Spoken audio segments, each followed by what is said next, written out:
The freezing Ozark night fell heavy.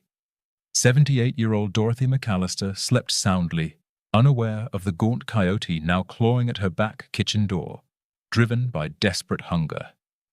Everyone said her old three-legged black-mouthed cur, Roy, was a useless burden, barely able to move. But then a low rumble shook the quiet farmhouse. Roy, his old eyes now blazing, struggled to his feet, placing his trembling three-legged body directly between the predator and the woman who loved him. Before I continue, drop a comment telling me where you're listening to this from. And if you haven't subscribed yet, do it now.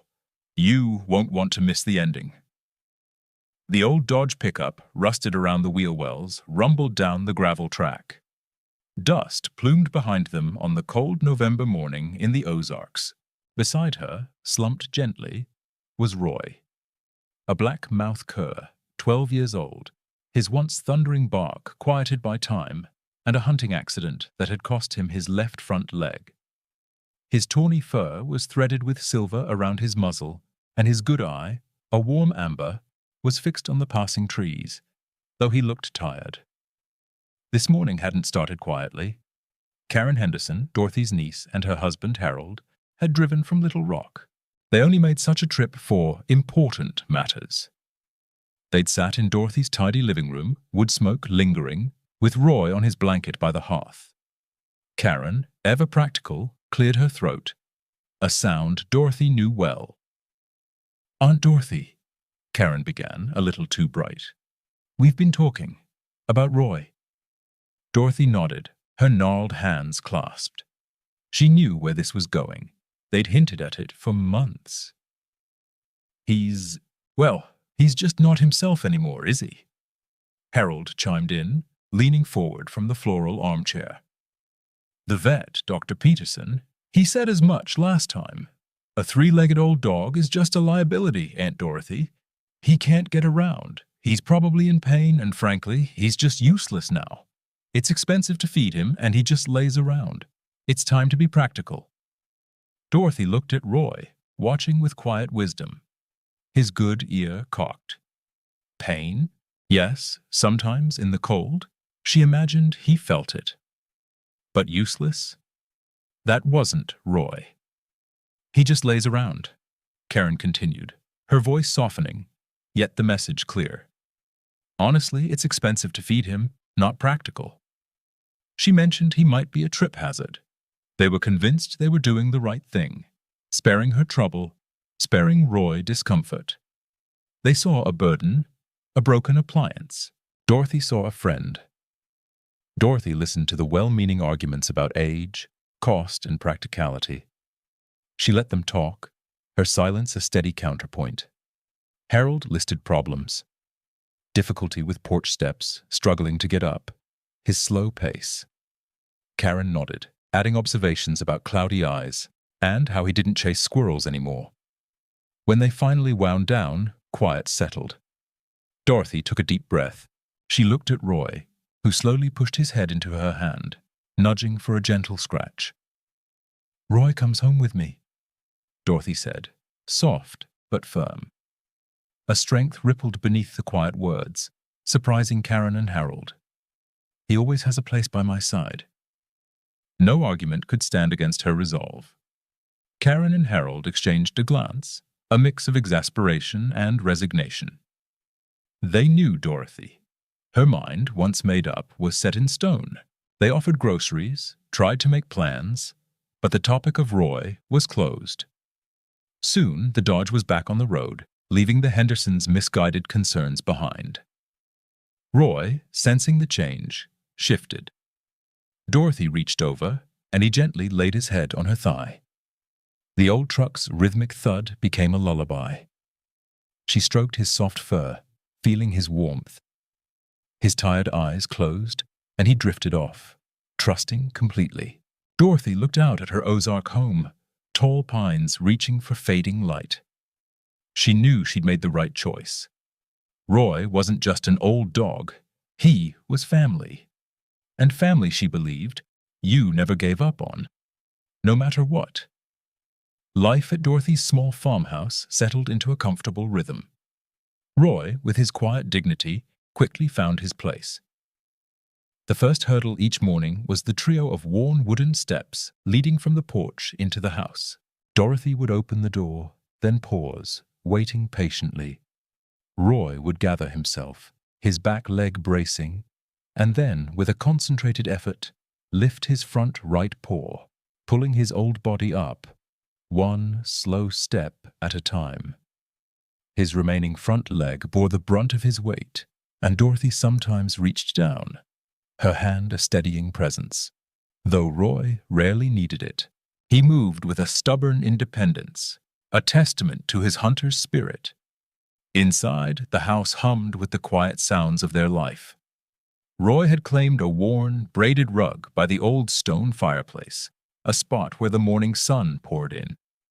Another favorite was a patchwork quilt, carefully folded by Dorothy's favorite armchair in the living room. Here he would stretch out, his long body sighing contentedly, his breath soft and even. He slept deeply now, the way old dogs do, dreaming of chases in sun-dappled woods. But even in his sleep, a sudden creak of the floorboards or the distinct clink of Dorothy's coffee cup would stir him. His head would lift, his cloudy eyes blinking, just to make sure she was still there. Dorothy talked to him constantly, not in long, involved conversations, but in gentle murmurs that filled the quiet spaces of the house. "You need a good nap, old boy?" she'd ask, as he settled onto his rug. "Time for a little supper, Royo?" When the sun dipped below the Ozark ridges, she'd explain her day, the news from the radio, the birds at the feeder. Roy, his good ear swiveling, seemed to understand every inflection, every comforting tone. He was her shadow, a silent, furry companion. From the sunny kitchen, where the scent of baking bread often lingered, to the small, cozy living room with its crackling fire, Roy was always just a few steps behind. The soft thump, thump, thump of his 3 legs on the wooden floor became as familiar as the ticking of the grandfather clock in the hall. He might not be able to run and hunt like he used to, but his presence was a warm, steady comfort. When Dorothy settled into her armchair for the evening, a book in hand, Roy would slowly, carefully make his way over. He'd nudge her hand with his wet nose, a request she always honored with a gentle scratch behind his ears, right where he liked it. Then, with another soft sigh, he'd rest his heavy head on her lap. His amber eyes, though a little faded with age, would fix on her face, a silent understanding passing between them, deeper than any words. In those quiet moments, Dorothy knew she had done right by him. Roy wasn't a burden. He was a heart, still beating strong, still full of quiet loyalty. He was a veteran of years, deserving all the rest and love she could give him. The old farmhouse truly came alive with Roy's presence, not with noise, but with a settled, quiet hum. Dorothy had always liked her solitude, but Roy filled the empty spaces that even she hadn't realized were there. Every morning, the ritual began the same way. Dorothy would wake before the sun, put on the coffee, and then, before it was even brewed, she would call to Roy. "Time to get up, sleepyhead," she'd murmur, her voice raspy with morning. Roy, who often started his slumber on his special quilt by the hearth, would slowly, deliberately stir. He'd push himself up, his 3 legs adjusting, a soft groan escaping him, and then he'd make his way to the kitchen. He rarely rushed, but he was always there. Dorothy would be at the stove, frying a single egg for her breakfast, and she'd often break off a small piece, cooled, and offer it to him. He'd take it gently from her fingers, his old tongue soft against her skin, a silent thank you. Then he would settle on the worn linoleum, his eyes watching her every move, never begging, just being present. "You're my best helper, aren't you, old boy?" she'd whisper, and he'd respond with a soft thumping of his tail against the floor. Moving around the small house, Dorothy rarely had to look to know where Roy was. He was her constant, quiet companion. If she went to the living room to dust the old photographs, he would follow, finding his spot by the window to watch the squirrels chatter in the oak tree. If she stepped out onto the porch for a breath of fresh air, he'd be there, slowly navigating the steps, then settling beside her chair, his head on his paws. His limping gait meant he was never underfoot, never a sudden trip hazard, as Karen had so wrongly feared. Instead, his slow, measured pace simply added to the calm rhythm of their days. She'd often rest her hand on his flank, feeling the steady warmth of his fur, a solid, grounding presence. The true heart of their bond, though, often revealed itself in the evenings.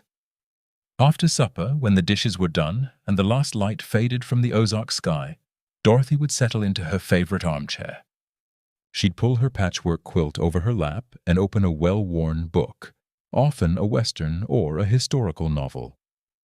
Roy, with his quiet determination, would then make his way over. He'd nudge her hand gently, his request clear, and she would scratch him behind the ears just right before he lifted his head onto her lap.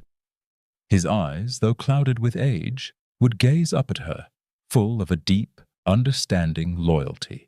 In those moments, Dorothy often found herself talking to him, not just murmuring, but truly speaking from her heart, the words flowing out easily in the quiet of the farmhouse. "You know, Roy," she'd say softly, stroking his head, "people forget what loyalty means. They forget that just because something gets old, it doesn't lose its spirit. You haven't lost yours, have you?" He would respond with a soft sigh, his heavy head a comforting weight on her knees. "You always did know how to find comfort, didn't you? Smartest dog I ever did know." She'd talk about the spring flowers she hoped to plant, the tricky squirrel that kept outsmarting her bird feeder, or sometimes just about a memory of her late husband, Harold, and how Roy used to be his finest hunting partner. Roy would listen, his breath warm on her leg, his presence a silent anchor in her world. He wasn't just a dog.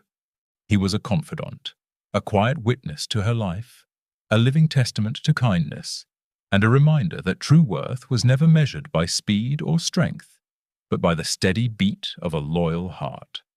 And Dorothy, in turn, was his protector, his comfort, and his steadfast friend, seeing him not as a burden, but as the precious, underestimated soul he was. The Ozark night bit deep, a cold that seemed to seep into the very bones of the land. A thin, silvery moon hung low, casting long, stark shadows across Dorothy's small farm. Inside, the old farmhouse groaned softly, settling against the biting wind that whispered through the pines. Dorothy MacAllister, bundled in her thickest quilt, was fast asleep in her bed, her breathing slow and even. She hadn't heard the first rustle, the careful, silent approach of a gaunt, desperate shadow across her snow-dusted yard. Outside, a large coyote, its ribs prominent beneath its shaggy winter coat, slinked towards the back of the house. Weeks of hard freezes and scarce prey had driven it closer to human dwellings than usual. Its eyes, bright and predatory, fixed on the flimsy wooden chicken coop near the garden shed. A faint, musky scent of warm bodies emanated from within. With a swift, silent movement, the coyote tested the rickety latch, its nose twitching.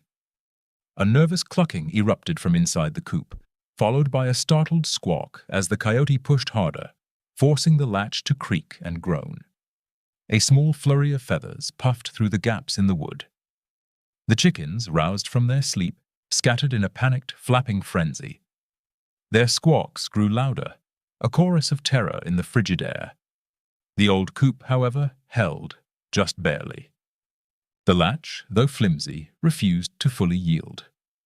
The coyote, frustrated and increasingly bold, let out a low, guttural snarl.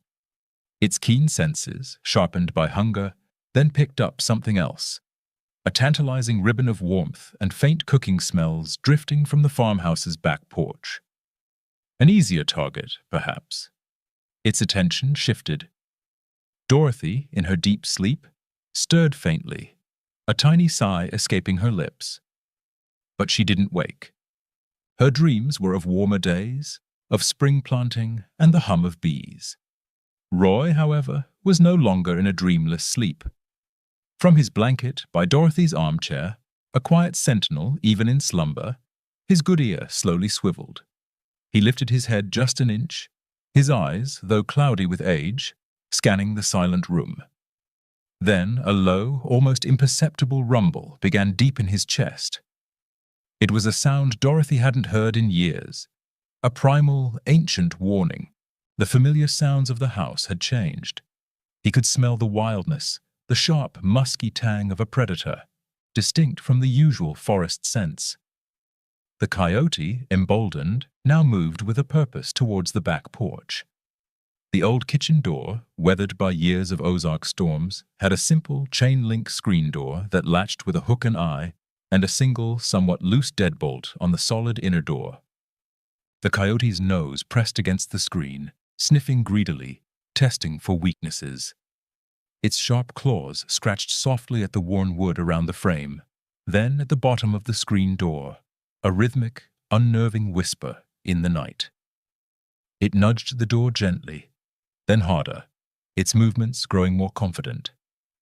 The faint sound of scratching and a slight rattle of the door reached Roy. He struggled up, his 3 legs wobbling slightly, his old body stiff from the cold. But a powerful, forgotten instinct, deep from his days as a legendary hog dog, surged through him.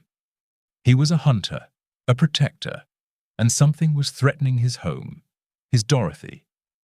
He moved slowly, deliberately, towards the sound, his low growl growing a little stronger, a low vibration in the quiet house. And since you've made it this far, go ahead and hit that like button. It really helps me keep bringing stories like this. The coyote pushed again, and the screen door gave way a fraction of an inch, enough for a cold draft to penetrate the kitchen. A faint whimper escaped Roy, not of fear, but of raw, protective urgency.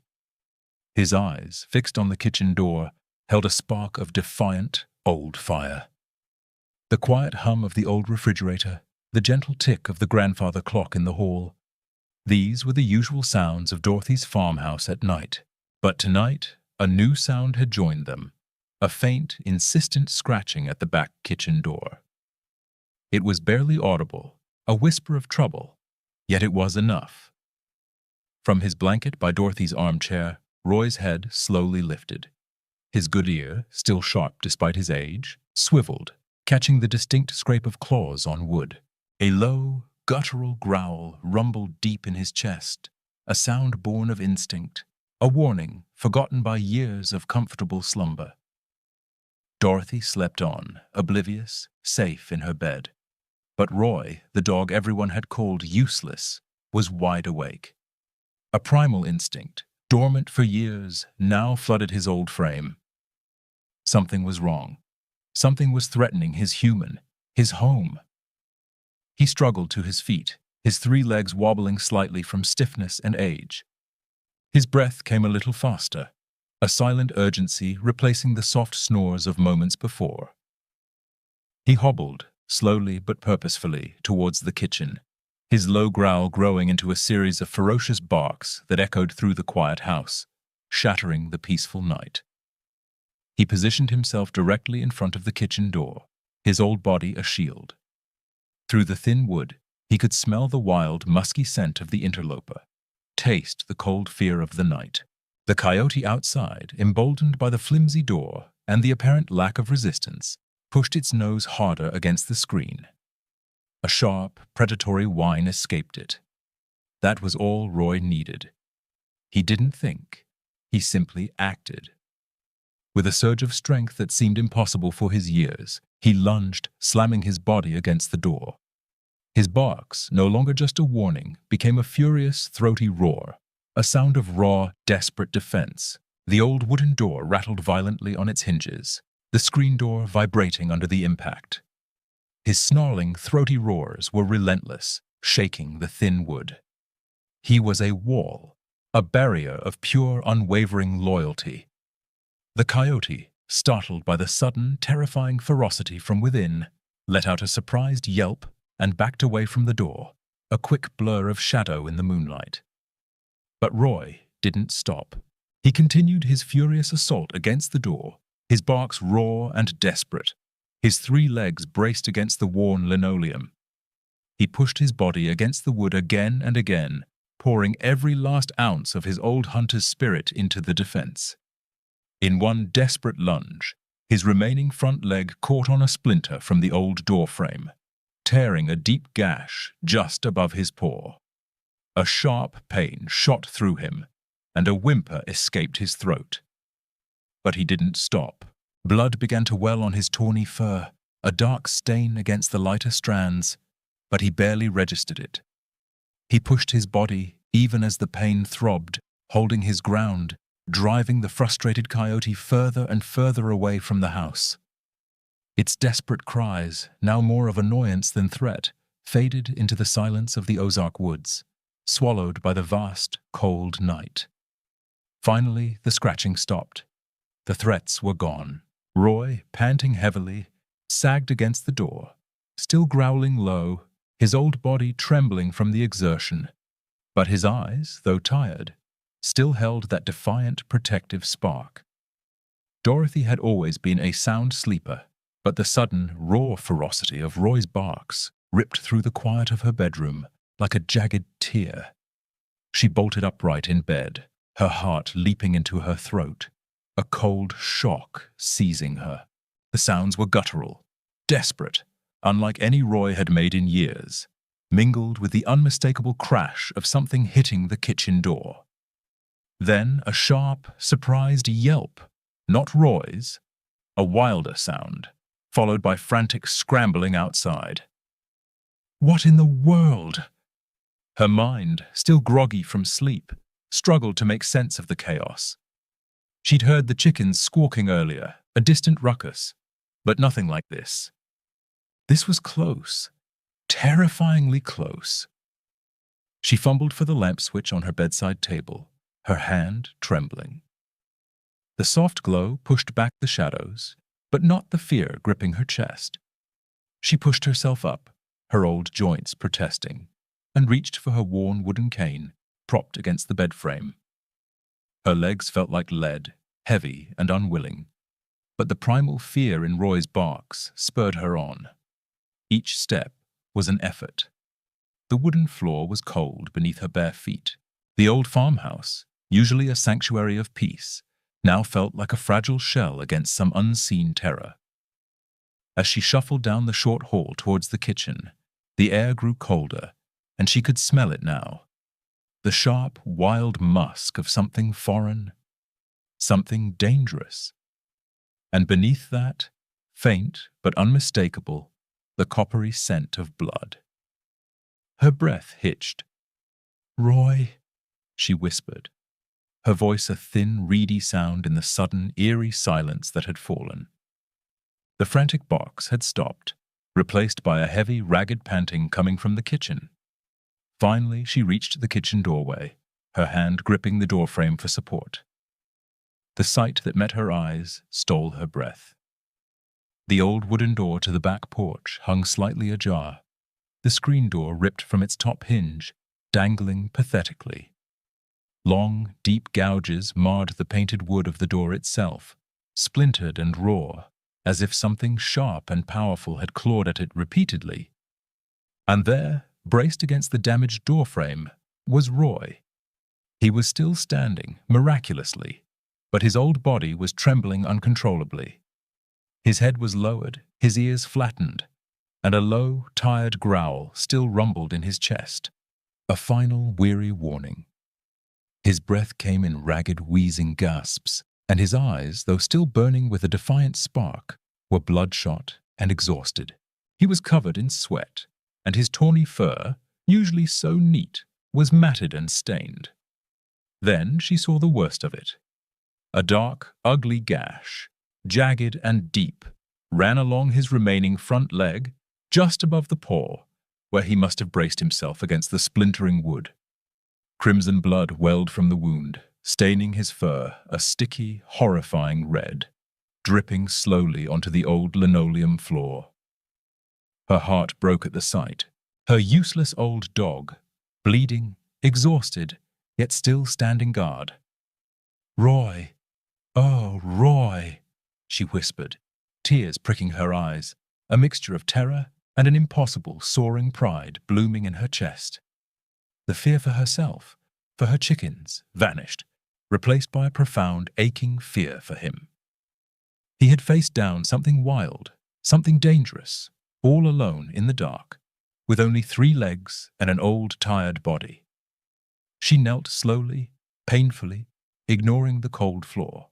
"Come here, boy," she murmured, her voice thick with emotion. Roy, hearing her, seeing her, finally allowed himself to collapse. His legs gave out and he crumpled onto the floor, a soft whimper escaping him. Then slowly, painfully, he dragged himself towards her. With one last surge of weary effort, he nudged his head against her hip, then lay down, his body trembling, at her feet, just as he always did when he sought comfort, when he felt safe. His amber eyes, though dimmed by exhaustion, locked onto hers, full of an unwavering, profound loyalty. He was broken, bleeding, but he had held the line. He had protected her. And in that moment, Dorothy knew with an absolute certainty that he was anything but useless. He was her hero. The rest of that long, cold night, Dorothy didn't sleep a wink. After carefully cleaning Roy's deep gash with warm water and a clean cloth, dabbing on a little antiseptic from her medicine cabinet, she wrapped his leg gently with strips of an old, soft sheet. He whined softly as she worked, but didn't protest, his eyes fixed on her face with a trust that squeezed her heart. When she was done, he collapsed onto his blanket by the armchair, exhausted, his body trembling with the aftershocks of his battle. Dorothy pulled another quilt over him, then settled onto the floor beside him, leaning against the cold stone of the fireplace. She stroked his head, murmuring soft words, reassuring him, and more, reassuring herself. Tears pricked her eyes as she thought of his courage, of the blood on the floor, of how close she had come to losing him. Or worse, losing herself. She felt the heavy beat of his heart against her hand and simply watched him breathe. A silent vigil until the first grey light of dawn finally seeped through the kitchen window. Morning arrived with a frost-crisped silence, the wind having died down, leaving behind a brittle cold. Dorothy was stiff and weary, her own body aching, but Roy, though bandaged and limping even more noticeably, seemed calmer. He still bore the raw scrape on his muzzle, a badge of his bravery.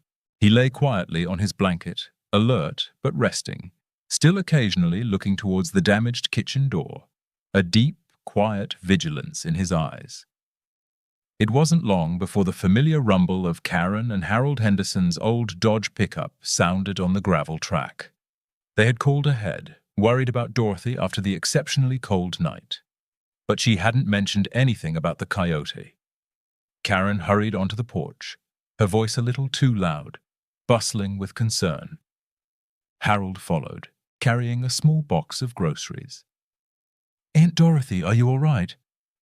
Karen called out, stepping into the living room, then stopping dead. Her eyes took in the scene. Dorothy, looking haggard and pale by the fireplace. Roy, bandaged and worn, on his blanket.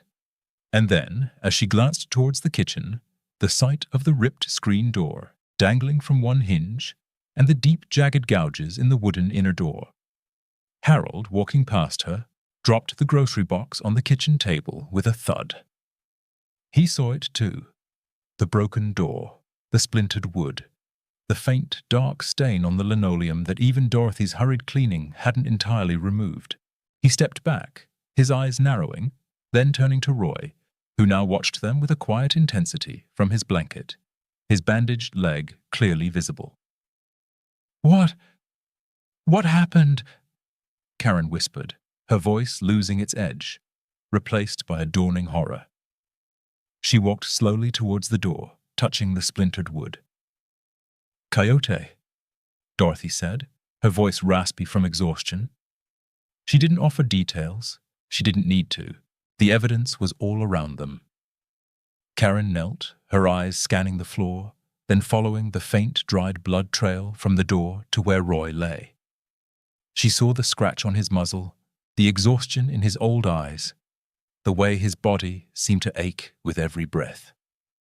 She remembered her own words, sharp and clear in her mind. He's just useless now. It's time to be practical. A liability. Just lays around. She looked from the claw marks on the door to Roy, then to Dorothy, who simply watched her with weary but steady eyes. Harold stood by the kitchen table, his shoulders slumped, his face pale. He looked at the mangled door, then at his wife, then at the old dog. The arguments about Roy's uselessness and burden died on their lips, unspoken, replaced by a profound, humbling silence. Shame washed over Karen, a cold, bitter wave. Here was the useless dog, the liability, still protecting the woman he loved, even when he could barely stand. They stood, witnesses to an impossible courage, an unspoken debt repaid in blood and raw old instinct. The air in the kitchen grew heavy with their unspoken understanding. The days that followed were quiet, filled with a gentle rhythm of healing. Roy's gash slowly mended under Dorothy's careful watch, though the scar tissue added another line to his map of old battles. He was slower, certainly, his limp a little more pronounced, but his amber eyes held a depth of loyalty that seemed to shine even brighter now. Dorothy nursed him with the same tender care she'd given countless orphaned animals over the years, a quiet devotion that needed no words. She spoke to him in soft whispers, praising his bravery, thanking him for saving her, for standing his ground when no one else would have. Roy, in turn, remained her steadfast shadow, albeit a slower one. He still nudged her hand for a scratch, still rested his head on her lap in the evenings, a comforting, warm weight that grounded her. Karen and Harold's visits changed after that night. The easy, well-meaning dismissal of Roy was gone, replaced by a quiet respect, a visible shift in their eyes whenever they saw the old dog. They helped Dorothy patch up the damaged kitchen door, Harold carefully replacing the splintered wood, Karen scrubbing away the faint bloodstain that had stubbornly clung to the linoleum. They didn't speak of euthanasia again. The unspoken truth of Roy's actions hung in the air, a silent testament to his profound worth. They brought extra dog food, better blankets, and even a new, soft bed for Roy, which he graciously accepted, though he still preferred his spot by Dorothy's armchair. One crisp afternoon, a few weeks after the coyote incident, Karen found herself alone in Dorothy's living room. Dorothy was out in the small garden shed, looking for a forgotten tool. Roy lay stretched out on his blanket by the fireplace, his bandaged leg now just a fading memory beneath his fur. He was dozing, his breath soft and even. Karen watched him, her hand unconsciously tracing the pattern on her sweater. She remembered the day she'd argued for his removal, for his quiet end. She'd seen him as a burden, a drain, a faded memory of his former self. A dog who couldn't hunt, couldn't run, couldn't protect. She'd been so wrong.